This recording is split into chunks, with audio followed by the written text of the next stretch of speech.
সোনালী ম্যামের তো বিয়ে।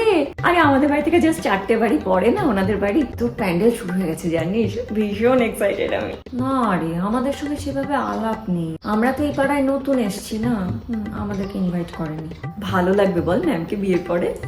আমি বুঝতে পারি না অর্চনা ম্যামের হাতে এত কম নাম্বার কেন, মানে নাম্বারগুলো নিয়ে কি উনি বড় লোক হয়ে যাবেন? এটা যদি শেফালি ম্যাম নিতেন না আমাদের ক্লাস, দেখতিস ঢেলে নাম্বার দিতেন।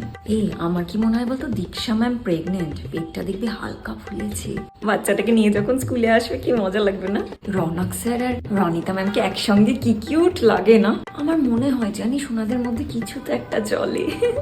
ভালো হবে কিন্তু ওনাদের জড়িটা যদি হয়ে যায়, মানে আমার কিছু না কিন্তু দেখতে দারুণ লাগবে ওনাদের দুজনকে। অ্যানুয়াল ফাংশনের দিন এসেছিল না শ্রাবণী ম্যামের মেয়ে, ওটা শ্রাবণী ম্যামের মতোই দেখতে, পুরো সেম। প্লিজ অপর্ণা ম্যামের কথা আর বলিস না, কি ন্যাকা, বাপরে বাপ, কথা বেরোই না।